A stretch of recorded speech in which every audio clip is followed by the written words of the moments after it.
कैसे हो बच्चों? सभी ने पहला वाला वीडियो देखा था एनपीओ का? इजी लगा था, नहीं लगा था? बस वैसे ही करते चलेंगे और सारे क्वेश्चन इतने आराम से हो जाएंगे कि पता ही नहीं चलेगा कि एनपीओ कुछ था भी। अच्छा खैर, हमने फंड के बारे में बात करी थी, फंड बेस्ड अकाउंटिंग के बारे में। क्या क्या बात की थी कि फंड आएगा, अपने साथ कुछ कंडीशंस लेके आएगा, और फिर जब हम वो काम कर देंगे तो चिंता हमारी थोड़ी कम हो जाएगी, और फिर जो फंड हमारे पास आया था वो चिंता से हटके हमारा गेन बन जाएगा, है ना भाई? चलो आज उसी से रिलेटेड कुछ और फंड के क्वेश्चंस हम देखेंगे। लो भाई, ये मैंने कुछ क्वेश्चंस निकाल लिए अपने पास। क्या आप लोग चाहते हैं कि मैं क्वेश्चन भी नोट करा दूं साथ साथ? हाँ भैया, क्वेश्चंस भी नोट करा दो।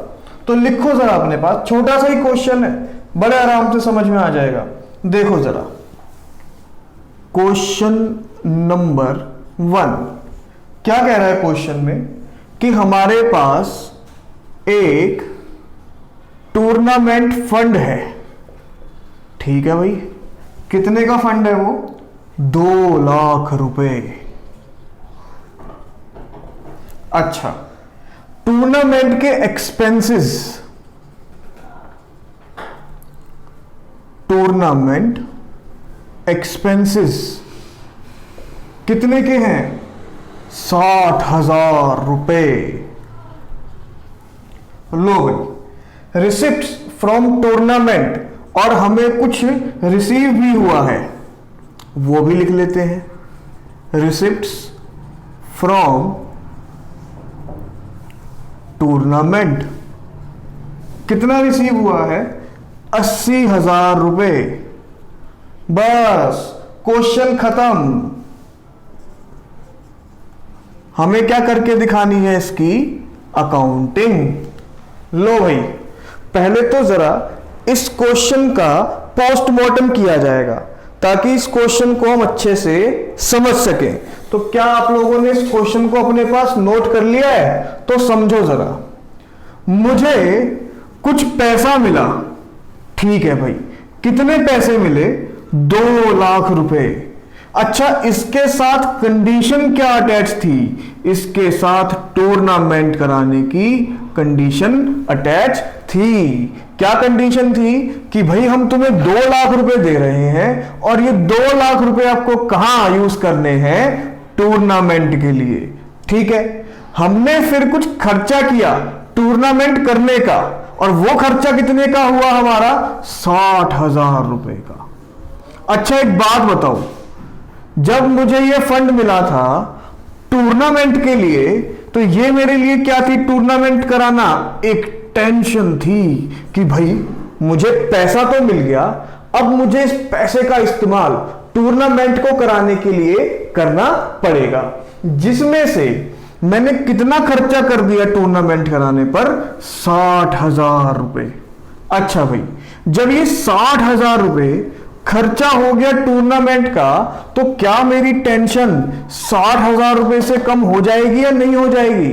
बताओ जरा बच्चों मेरे को 2 लाख रुपए की टेंशन थी कि मुझे इससे क्या करना है? मुझे इससे टूर्नामेंट कराने हैं, और 60,000 रुपए का मैंने खर्चा कर दिया टूर्नामेंट कराने पर, तो मेरी टेंशन 60,000 से कम हो गई, हाँ या ना? लो भाई, तो पहले जरा इतना ही सॉल्यूशन अपने पास करते हैं। सॉल्यूशन देखो जरा,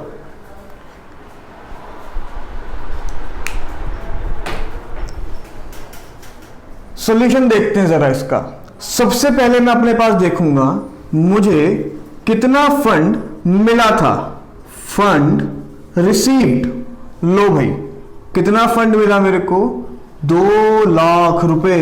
बच्चों ये मेरी टेंशन थी, इस टेंशन में से मैंने कितनी टेंशन कम कर दी? 60,000। तो यहां लिख दूं कि जो भी खर्चा हुआ वो मैं इसमें से माइनस कर दूंगा।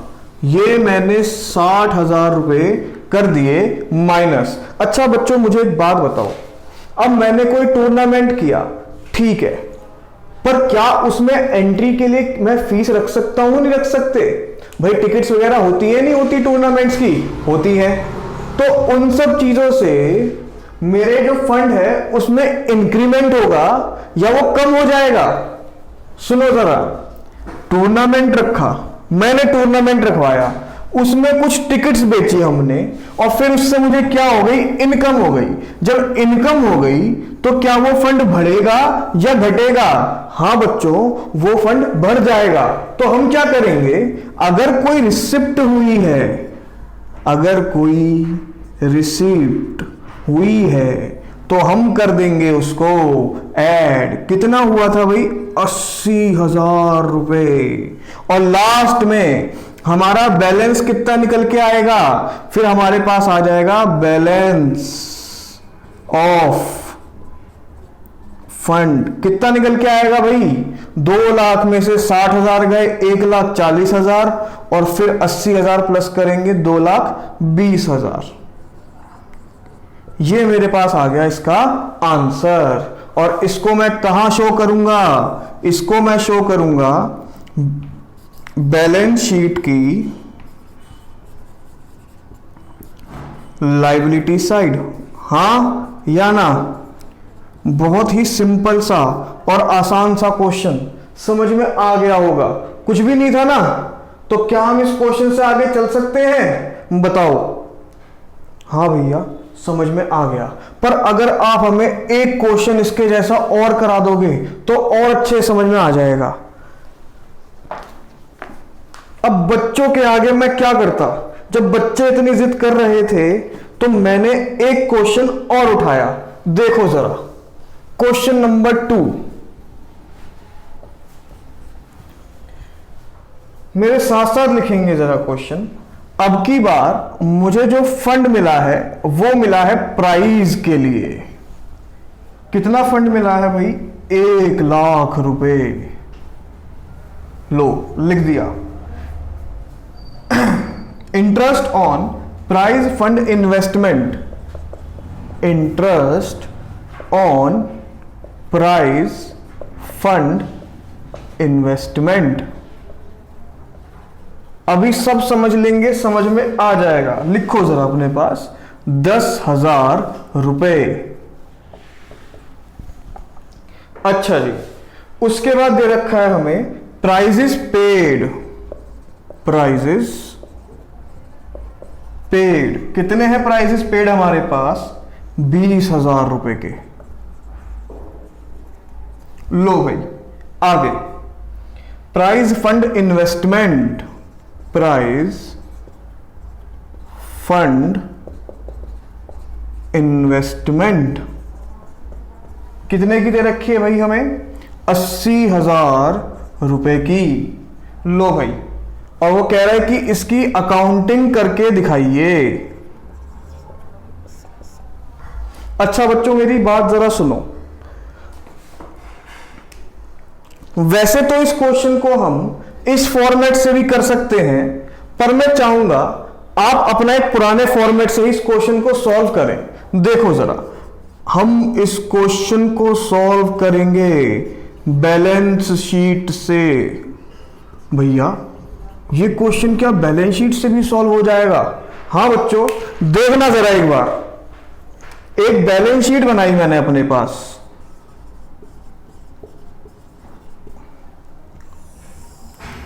लो भाई,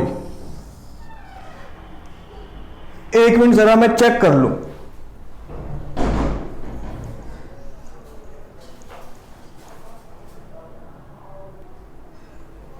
लो भाई, हमने अपने पास बैलेंस शीट बना ली। अब सब बच्चे, लो भाई मैं बैठ गया, सब बच्चे जरा मेरे साथ साथ देखेंगे। सबसे पहले हमें क्वेश्चन में क्या बताया गया कि हमें प्राइज फंड रिसीव हुआ था 1,00,000 का, जो कि मैं लिखूंगा लायबिलिटी साइड में। लो भाई, प्राइज फंड 1,00,000 रुपए। ठीक है भाई। उसके बाद क्या बता रहा है? अच्छा सुनो मेरी बात। प्राइज फंड जब मुझे रिसीव हुआ होगा तो क्या मेरे पास बैंक में पैसे आए होंगे या नहीं आए होंगे? आए होंगे, ठीक है ना। अच्छा, मान लेते हैं मेरे पास बैंक में भी आए थे 1,00,000 रुपए, फंड आया और बैंक में पैसे आए। अब सुनो, क्या ऐसा कुछ पॉसिबल है? अब मैं तुम्हें एक सिचुएशन दूंगा, तुम्हें उसका जवाब देना है। क्या ऐसा पॉसिबल है कि पैसा तो मुझे आज रिसीव हो गया मगर मैं उसका इस्तेमाल आज ना करके कुछ दिन बाद करूंगा? क्या ऐसा पॉसिबल है? ऐसा हो सकता है? सोचो जरा।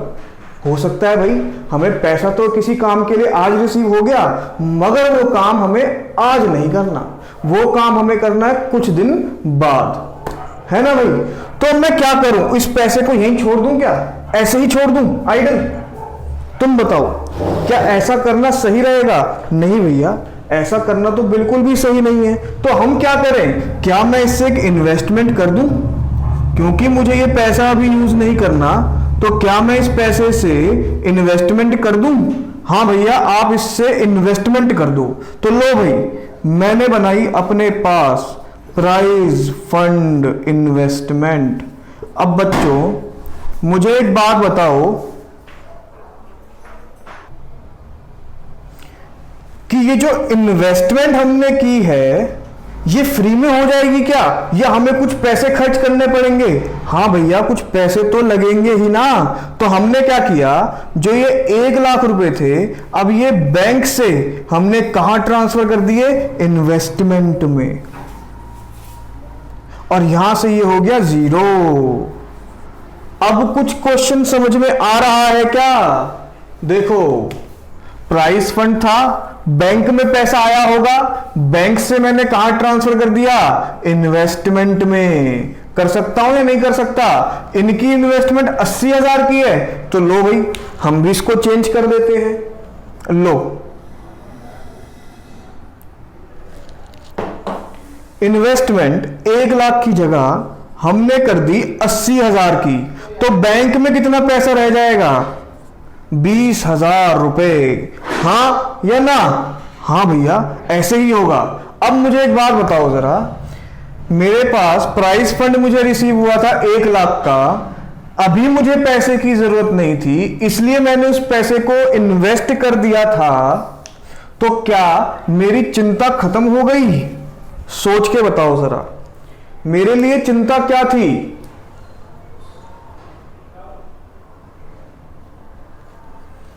मेरे लिए चिंता यह थी कि जो मुझे प्राइस फंड मिला है इससे मुझे प्राइस डिस्ट्रीब्यूट करने हैं, ना कि इन्वेस्टमेंट करनी है। तो अभी भी मेरी चिंता पूरे 1,00,000 रुपए की है। हाँ या ना? हाँ भैया, यानी कि अगर मैं इन्वेस्टमेंट खरीदता हूं या बेचता हूं तो उससे मेरी टेंशन पे कोई फर्क नहीं पड़ता। हाँ, पर अगर कुछ इन्वेस्टमेंट के ऊपर इंटरेस्ट रिसीव हो गया, सुनना जरा, वो पैसे की जरूरत मुझे अभी नहीं थी, इसलिए मैंने उस पैसे को इन्वेस्ट कर दिया। इन्वेस्ट क्यों किया? ताकि कुछ इंटरेस्ट अर्न हो सके, कुछ फायदा हो सके उस टाइम गैप का। तो जो फायदा होगा वो भी क्या फंड में जाना चाहिए, नहीं जाना चाहिए? वो भी फंड में ही जाएगा। तो देखो जरा, जो ये 10,000 रुपए मुझे रिसीव हुए थे, इसको मैं प्राइज फंड में ऐड कर दूंगा। देखते हैं जरा। तो इसको मैं मेन कॉलम से हटा के क्या इंटरनल कॉलम में लिख दूं? लो भाई, मैंने प्राइस फंड को इंटरनल कॉलम में लिख दिया 1,00,000। इसके अंदर मैंने इंटरेस्ट भी ऐड कर दिया। कितने का इंटरेस्ट था? 10,000 का। अच्छा जी, तो क्या ये 20,000 भी बढ़ जाएंगे या नहीं बढ़ जाएंगे जब इंटरेस्ट मिलेगा? तो हाँ भैया, ये 20,000 भी बढ़ जाएंगे। तो लो भाई, 20,000 प्लस 10,000। लो भाई, लिख दिया हमने? हाँ जी, लिख दिया। चलो जी, आगे क्या कह रहा है वो हमसे? Prizes paid. कितने के प्राइजेस पेड हुए हैं? 20,000 के। तो इनको भी क्या माइनस कर दिया जाए? कर दो। लो, प्राइजेस, लो भाई, बैठ जाता हूं मैं, बैठ के आराम से लिखा जाएगा। प्राइजेस पेड, कितने के प्राइस पे हुए? 20,000 रुपए के। 1 लाख का मेरा फंड था, 10,000 का मुझे इंटरेस्ट रिसीव हो गया, खर्चा मैंने कर दिया 20,000 का, तो अल्टीमेटली मेरे पास प्राइस फंड का बैलेंस कितना निकल के आएगा? 1 लाख प्लस 10,000, 1,10,000 माइनस 20,000, 90,000 रुपए। और क्या हमारा आंसर सही है? हमारा तो आंसर सही होगा। बुक में चेक कर लेते हैं कि इन्होंने आंसर सही लिखा है या नहीं लिखा। लो भाई, लो भाई, बुक वाले भी सही है एकदम। ये बुक वाले तो एकदम सही सही आंसर लिखते हैं। तो कितना आया हमारा आंसर? 90,000 रुपए। भैया अगर एक क्वेश्चन और हो जाए तो और अच्छे समझ में आ जाएगा, फिर कोई दिक्कत ही नहीं रहेगी। ठीक है भाई, जब बच्चे इतनी जिद कर रहे हैं तो मैं कैसे रुक सकता हूं? वैसे तो इन क्वेश्चंस में काम हो जाता, पर बच्चों के आगे मेरी एक भी ना चली और मैंने तुम लोगों के लिए क्वेश्चन ढूंढ निकाला। चलो जल्दी से इसका पहले स्क्रीनशॉट ले लो एक, फिर अगले क्वेश्चन पे चलेंगे। ले लिया स्क्रीनशॉट? लो भाई, अगला क्वेश्चन करेंगे जल्दी से। भैया अब की बार हमें बैलेंस शीट भी बनवाना और इनकम और एक्सपेंडिचर अकाउंट भी बनवाना। ठीक है बच्चों, जब तुम लोग कह रहे हो तो क्या मैं पीछे हट सकता हूं? मुझे तो तुम्हारा कहा मानना ही पड़ेगा ना। तो इसलिए हम इस बार बैलेंस शीट भी बनाएंगे और इनकम एंड एक्सपेंडिचर अकाउंट भी बनाएंगे। और ये हो गया हमारा क्वेश्चन नंबर 3। क्या मैं पहले अपने पास क्वेश्चन नोट करा दूं? मेरे साथ साथ क्वेश्चन नोट करेंगे और समझते जाएंगे क्वेश्चन को भी। बच्चों मेरी बात जरा ध्यान से सुनना। किसी भी सही आंसर को निकालने के लिए हमें क्वेश्चन को ध्यान से पढ़ना और समझना बहुत जरूरी है। अगर क्वेश्चन में ही गड़बड़ कर दी तो फिर आंसर गलत ही निकलेगा। तो इसलिए क्वेश्चन में आराम से टाइम देंगे और फिर आंसर पे चलेंगे। देखो भाई, हमें दे रखा है सबसे पहले स्पोर्ट्स फंड, और वो भी 1/4/18 का, 1/4/2018। कितने रुपए दे रखे हैं? 10 लाख। अरे बाप रे। लो भाई, उसके बाद दे रखा है स्पोर्ट्स फंड इन्वेस्टमेंट। फिर से आ गई हमारे पास इन्वेस्टमेंट, स्पोर्ट्स फंड इन्वेस्टमेंट।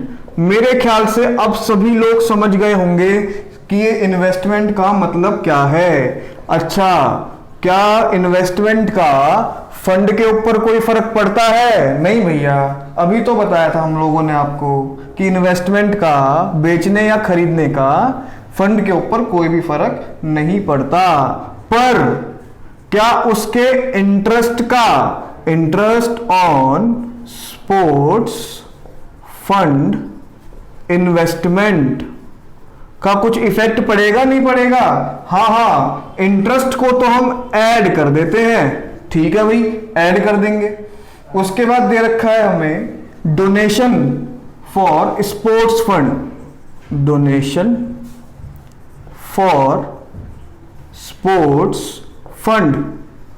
कितनी डोनेशन दे रखी है भाई? 4 लाख रुपए। लो भाई, लिख दिया हमने। उसके बाद दे रखा है सब्सक्रिप्शन। सब्सक्रिप्शन क्या होता है भाई?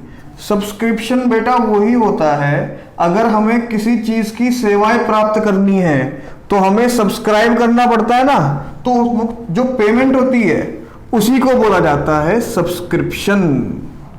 आगे, sports prizes awarded, sports prizes awarded, कि हमने स्पोर्ट्स फंड में से कुछ पैसा इस्तेमाल करके प्राइज दे दिए। कितने के दिए भाई? ये हमने दिए 50,000 के। लो, उसके बाद डोनेशन मिली थी, सब्सक्रिप्शन के बाद डोनेशन थी हमारे पास। अच्छा, एक चीज मिस हो गई क्या हमसे? Donation for sportsman 4 lakh, subscription 1 lakh, उसके बाद स्पोर्ट्स प्राइज अवॉर्डेड 3 लाख। इसको जरा सही कर लो भाई, ये है हमारे पास 3 लाख। और एक अगली ट्रांजैक्शन लिखो अपने पास डोनेशन, एक और डोनेशन है। अच्छा जी, ये डोनेशन कितने की है? ये डोनेशन है 50,000 की।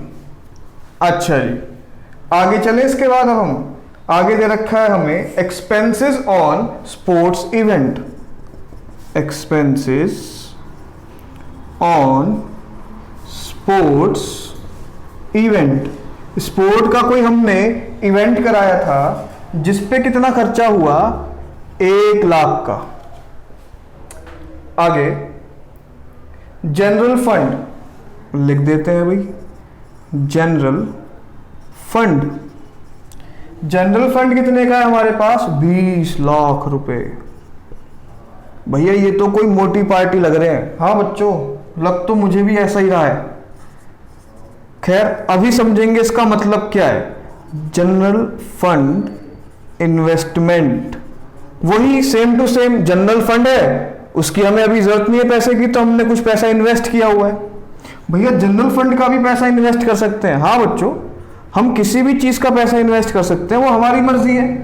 आगे interest on general fund investment, बस खत्म, और कुछ भी नहीं है इसके अंदर। 2 लाख रुपए। जल्दी से अपने पास क्वेश्चन नोट करेंगे।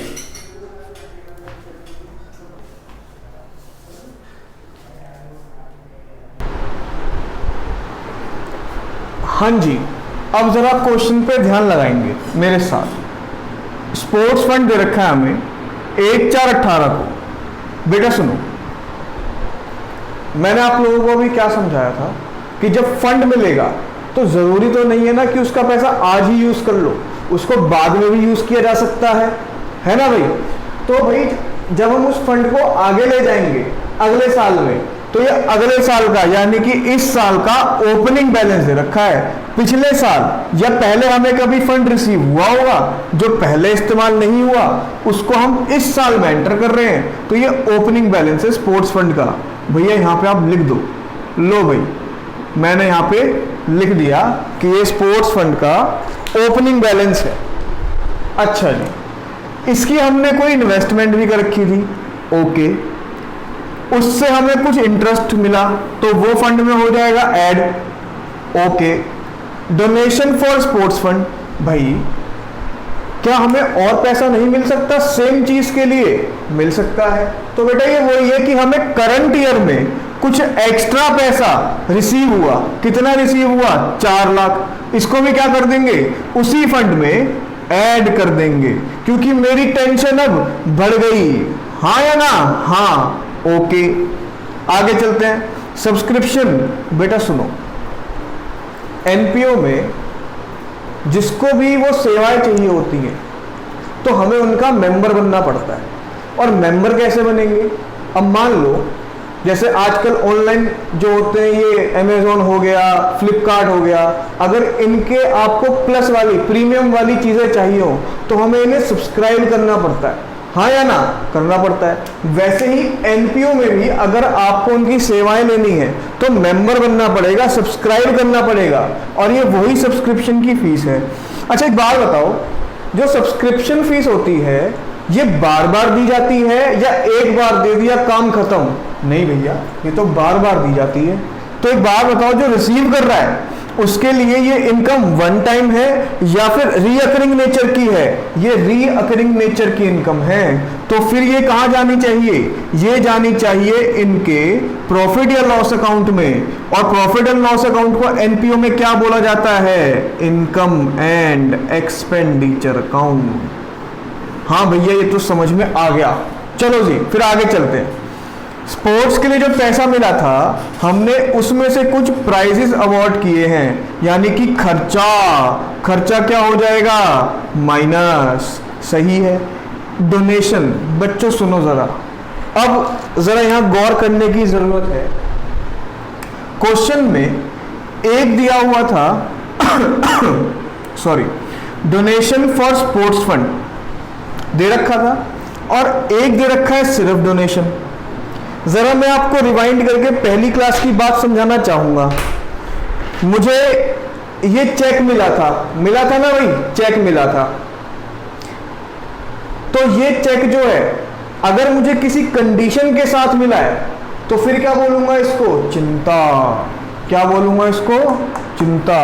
पर अगर मुझे किसी कंडीशन के बिना ये चेक मिला है तो हमने क्या बात की थी, ये मेरे लिए क्या है, ये मेरे लिए पूरा का पूरा प्रॉफिट है। तो ये भी कहाँ जाएगा, ये भी जाएगा आपका इनकम एंड एक्सपेंडिचर अकाउंट में, क्योंकि इसके साथ कोई भी कंडीशन अटैच नहीं है। फिर कुछ खर्चा हुआ स्पोर्ट्स पे तो ये भी हो जाएगा माइनस। जनरल फंड का बैलेंस दे रखा है बेटा हमें, ये जनरल फंड का बैलेंस, ये कहां जाएगा, बैलेंस शीट में। कहां पे जाएगा, बैलेंस शीट में। अच्छा जी, जनरल फंड की इन्वेस्टमेंट और उसका इंटरेस्ट। जैसे बेटा सुनो मेरी बात, जो जनरल फंड है वो मेरी इनकम है सीधे सीधे।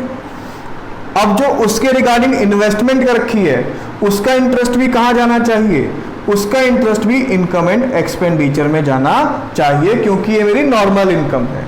अच्छा जी, इसके साथ कोई कंडीशन या चिंता अटैच नहीं थी। करें इस क्वेश्चन को जरा, लो जी करते हैं। सभी बच्चे मेरे साथ साथ फॉर्मेट बनाएंगे।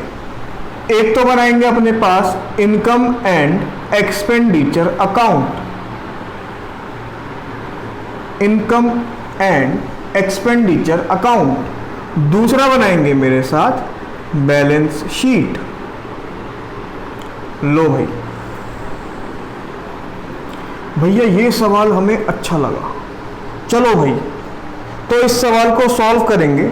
सॉल्व करने के बाद और भी अच्छा लगेगा। तो बात करते हैं सबसे पहले स्पोर्ट्स फंड की। स्पोर्ट्स फंड का ओपनिंग बैलेंस इंटरनल कॉलम में लिखूंगा अपने पास। स्पोर्ट्स फंड कितना बैलेंस रखा है स्पोर्ट्स फंड का, 10 लाख रुपए। लो भाई लिख दिया हमने।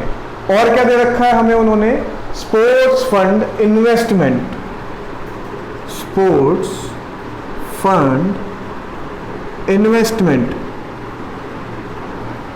और ये इन्वेस्टमेंट कितने की है, 10 लाख रुपए की। लो भाई कर दी हमने। फिर दे रखा है इंटरेस्ट। इंटरेस्ट के बारे में हमने अभी क्या बात की थी कि स्पोर्ट्स फंड में इस इंटरेस्ट को कर दिया जाएगा ऐड। लो भाई इंटरेस्ट कर देंगे ऐड, 1 लाख रुपए। उसके बाद हमें दे रखी है donation, donation for sports fund. इससे भी मेरा स्पोर्ट्स फंड बढ़ जाएगा, तो इसे भी ऐड कर दूं। हाँ भैया इसे भी ऐड कर दो, sports fund donation 4 lakh rupees. उसके बाद दे रखा है मुझे सब्सक्रिप्शन। बेटा सब्सक्रिप्शन के बारे में हमने बात करी, रिकरिंग नेचर की इनकम है, बार बार होने वाली इनकम है। अब इनकम है तो कहां जाएगी, एनपीओ के पीएनएल अकाउंट में। एनपीओ के पीएनएल अकाउंट को क्या बोलते हैं, income and expenditure account. Credit side में लिखेंगे सब्सक्रिप्शन। कितने का सब्सक्रिप्शन है बेटा, 1 लाख रुपए। अब दे रखा है sports prize awarded. Sports prize awarded, sports से रिलेटेड कुछ खर्चे किए जिसका इंपैक्ट फंड पे क्या पड़ेगा बेटा, माइनस। लो फिर हम इसको माइनस कर देते हैं। प्राइजेस अवॉर्डेड, कितने के प्राइज दिए हैं भाई हमने, 3 लाख रुपए के। लो भाई खर्चा कर देंगे माइनस। उसके बाद दे रखा है बेटा हमें डोनेशन। सिंपल डोनेशन दे रखी है, कुछ नहीं। चलो जी इसको कहाँ भेजेंगे, इनकम एक्सपेंडिचर में लिख देते हैं डोनेशन। बेटा क्योंकि कुछ नहीं बताया क्वेश्चन में, ऐसे ही लिख दिया उसने डोनेशन, तो मैंने मान लिया कि ये जनरल डोनेशन है। मतलब भैया कि हम ये किसी भी पर्पस के लिए यूज कर सकते हैं। तो ये मेरा सूखा सूखा मुनाफा है। कितने का, 50,000 रुपए। आगे चले इससे। हाँ भाई चलो, एक्सपेंसेस ऑन स्पोर्ट्स इवेंट, हमने कुछ और भी खर्चे किए स्पोर्ट्स से रिलेटेड, तो लो भाई एक्सपेंसेस लिख दिए। कितने के एक्सपेंसेस हुए हमारे? 1 लाख रुपए के, और इस 1 लाख को भी कर देंगे माइनस। आगे चले, चलो भाई जनरल फंड दे रखा है हमें। जनरल फंड कहां पे आएगा? बैलेंस शीट में, मगर अलग से। लो भाई बेटा, जनरल फंड लिखूं या कैपिटल फंड लिखूं, बात एक ही है। किस किस नाम से जान सकते हैं इसको हम? जनरल फंड को कैपिटल फंड के नाम से भी जाना जाता है एनपीओ के अंदर, और कॉर्पस के नाम से भी जाना जाता है, और एक्यूमुलेटेड प्रॉफिट भी बोल सकते हैं कि क्या है हमारा ये एक्यूमुलेटेड प्रॉफिट। चलो जरा आगे चलो इससे। एक मिनट जरा मुझे एक चीज चेक करने दो।